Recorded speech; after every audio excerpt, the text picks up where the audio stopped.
Yo, what's up mga paps? So right now, nandito tayo sa ating token packet. So, i-review natin ulit si Pulbolt mga paps. Okay, so nandito tayo sa ating token packet right now. So, kung wala pa kayong account ni Pulbolt mga paps, is meron tayong link sa description. So, since meron akong account, so click natin dito sa history sa search. Click din natin dito si Pulbolt.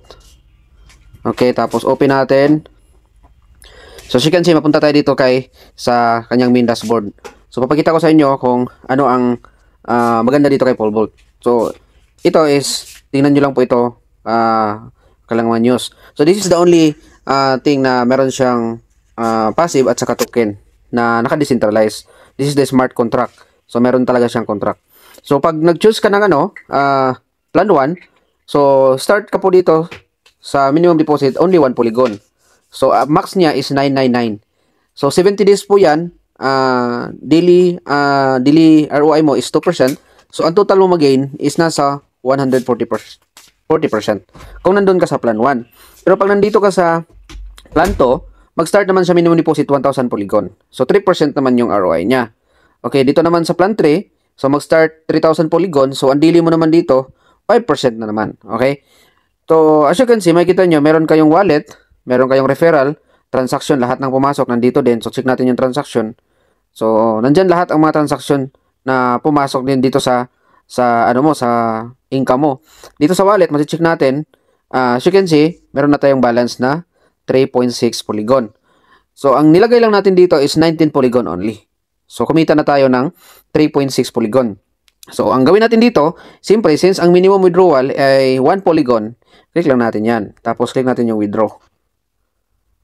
Okay? So, the good thing here, mga paps, is yung referral niya is hanggang 3 level. The good thing is, diretso mesmo doon sa wallet. Okay? Either Trust Wallet, Token Packet. So, as you can see, nakikita nyo, 0.000 na siya. So, check natin yung wallet natin. Okay, kung nandun na ba. So, ayun, meron na tayong 4 polygon kasi meron siyang 1 polygon kanina. So, matic siya, meron na tayong 1 polygon. So, pwede nyo ding i-compound mga paps ang polygon kasi minimum niya withdrawal is only, minimum niya na deposit is only 1 polygon. So, pwede nyo ding i-compound. No? Click natin, tapos Pulbolt. Okay, open natin. So, check natin dito sa plan. So, magkano yun doon? Meron tayong 4 polygon. Click natin yung 4. Tapos, stake. Stake natin. Tapos, ayun. So, that's decentralized. Connecting to wallet. So, antayin lang natin na mag-plus na to dito sa wallet natin. Okay, makikita nyo naman yan. Oh, 23 na. Kasi kanina, 19 lang. So, yan na yung total na na-stick natin. So, yan na yung kumikita na naman ng additional 2% per day. Okay, so, yun lang po mga paps. So, pagkuha sa link po, i-click nyo lang po tong link. Tapos, makikita nyo naman yung link nyo dyan. Tapos, kung gusto nyo ma-check sa Polygon Scan, open nyo lang po ito. Ma-check nyo naman. So, lahat ma-check nyo. Transparent po yung Pulbolt. Okay, may roadmap din, may contract, may kita nyo naman yan dyan. Okay, so thank you so much. Yun lang po yung update natin dito kay Pulbolt.